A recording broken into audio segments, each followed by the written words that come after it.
નમસ્કાર. આજના આ વિશ્લેષણમાં આપણે ગુજરાતની બે એવી જગ્યાઓની સફર કરવાના છીએ જે માત્ર ઇતિહાસ કે ભૂગોળના પાનાઓ પૂરતી સીમિત નથી, પણ આ જગ્યાઓ જાણે અવકાશના બે અલગ અલગ પરિમાણોને સ્પર્શે છે. એક તરફ આપણે આકાશને આમતી ઊંચાઈઓ તરફ જઈશું અને બીજી તરફ પૃથ્વીના પેટાળમાં છુપાયેલા રહસ્યમય ઊંડાણોમાં ઉતરીશું. ખૂબ જ રસપ્રદ સફર રહેવાની છે આ બંને સીમાચિહ્નો વચ્ચેનો વિરોધાભાસ ખરેખર રોમાંચક છે. આપણે પહેલાં એક એવા પર્વતની વાત કરીશું જે અદમ્ય આસ્થાથી પ્રેરાઈને આકાશ તરફ પહોંચે છે, અને ત્યારબાદ એક એવા ઉલટા મંદિર વિશે જાણીશું જે અખૂટ પ્રેમ અને સમર્પણથી પ્રેરાઈને પૃથ્વીની અંદર ધરબાયેલું છે. આ બંને સ્થાનો માનવીય લાગણીઓના બે બિલકુલ અલગ અલગ ધ્રુવો સમાન છે. તો આજના વિશ્લેષણની રૂપરેખા કંઈક આવી રહેશે. 1. ગુજરાતની બે અદ્ભુત ધરોહર. 2. ચોટીલા, ડુંગર પર બિરાજમાન માતાજી. 3. ચામુંડા માતાજીની પરંપરાઓ. 4. પાટણ, ઉલટું મંદિર. 5. રાણકી વાવનું એન્જિનિયરિંગ. અને 6. ખોવાયેલા રહસ્યો અને પુનરુત્થાન. ચાલો આ વિષયમાં ઊંડા ઉતરીએ. ભૌતિક રીતે જોવામાં આવે ને તો આ બંને જગ્યાઓ સાવ વિપરીત દિશામાં જાય છે.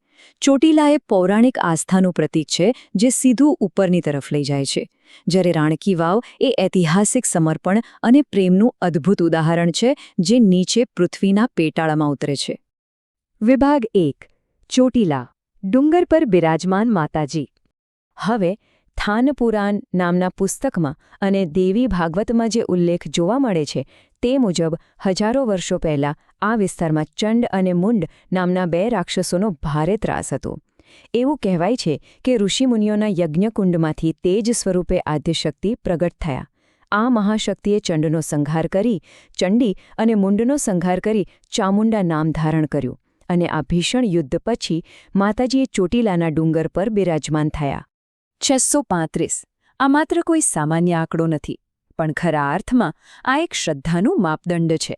માતાજીના દર્શન કરવા માટે 635 પગથિયાં ચડવા પડે. ખાસ કરીને આસો માસની નવરાત્રિથી લઈને છેક દિવાળી સુધી તો અહીં શ્રદ્ધાનો જાણે મિની કુંભમેળો ભરાતો હોય એવો માહોલ હોય છે. આશ્ચર્યની વાત તો એ છે કે મોટી ઉંમરના વયોવૃદ્ધ લોકો પણ એકદમ અખૂટ આસ્થા સાથે સડસડાટ આ ડુંગર ચડી જાય છે. બસ આ તો શ્રદ્ધાની શક્તિ છે. વિભાગ 2. ચામુંડા માતાજીની પરંપરાઓ. એક જ શ્રદ્ધા કેવી રીતે અનેક અલગ અલગ સમુદાયોને જોડે છે તે ખરેખર અદ્ભુત છે. અહીં માતાજી ગોહિલ, સોલંકી, પરમાર, રબારી, આહિર સહિત અનેક સમાજના કુળદેવી તરીકે પૂજાય છે. મંદિરમાં મુખ્યત્વે માતાજીના બે સ્વરૂપ જોવા મળે છે, ચંડી અને ચામુંડા. તેમની મૂર્તિમાં બે મુખ દેખાય છે અને તેમનું વાહન સિંહ છે. આટલા વિશાળ સમુદાયોને એક સૂત્રમાં બાંધતી શ્રદ્ધાનું આ એક જીવંત પ્રતીક છે. હવે અહીંનો સૌથી અગત્યનો અને રોમાંચક મુદ્દો એ એક મોટું રહસ્ય અને કડક પરંપરા છે. સાંજની આરતી પછી ડુંગર પર કોઈ પણ રોકાઈ શકતું નથી. ખુદ પૂજારી સહિત તમામ લોકોએ આરતી પછી નીચે આવવું જ પડે. હા, માત્ર નવરાત્રી દરમિયાન જ 5 વ્યક્તિઓને રાત્રિ રોકાણની મંજૂરી આપવામાં આવે છે. એક લોકવાયકા એવી છે કે અહીં પ્રાચીન સમયમાં ભૃગુ ઋષિનો આશ્રમ હતો, અને આ પવિત્ર જગ્યાની મર્યાદા જાળવવા માટે જ આ નિયમ વર્ષોથી અકબંધ છે. 155 વર્ષ આ એ સમયગાળો છે જ્યારથી મહંત શ્રી ગોસાઈ ગુલાબગીરી હરિગીરી બાપુની વંશ પરંપરાગત પેઢી અહીં પૂજા અને વિકાસના કાર્યો કરી રહી છે. વિચાર કરો, એક સમય એવો હતો જ્યારે અહીં ડુંગર પર માત્ર એક નાનકડો ઓરડો હતો અને ચડવા માટે પગથિયા પણ નહોતા. પણ આજે તે એકદમ આધુનિક અને સુવિધાસભર યાત્રાધામ બની ગયું છે. વિભાગ 3. પાટણ, એક ઉલટું મંદિર. ઊંચાઈનો આ રોમાંચ અનુભવ્યા પછી હવે દિશા બદલીને ધરતીના પેટાળ તરફ પ્રયાણ કરવાનો સમય આવી ગયો છે.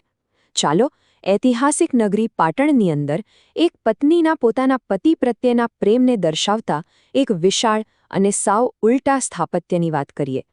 13મી સદીના પ્રાચીન ગ્રંથ પ્રબંધ ચિંતામણીમાં આનો એક સ્પષ્ટ ઉલ્લેખ છે.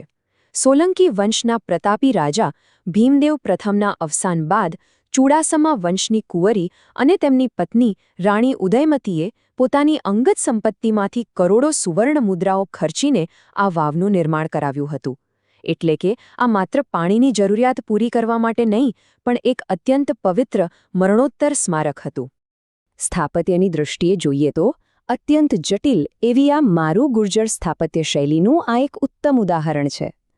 સોમપુરા શિલ્પકારોના માર્ગદર્શન હેઠળ હજારો કારીગરોએ સતત 20 વર્ષ સુધી અથાક પરિશ્રમ કરીને જાણે દરેક પથ્થરને જીવંત કર્યો હતો.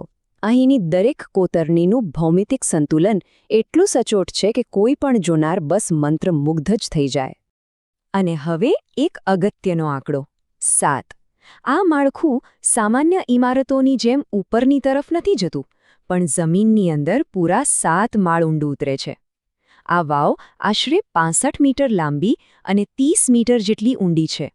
જેમ કોઈ મંદિરના ગર્ભગૃહમાં દેવતા બિરાજમાન હોય ને, બરાબર એમ જ આ ઉલટા મંદિરના સૌથી નીચા સ્તરે પવિત્ર જળ જોવા મળે છે.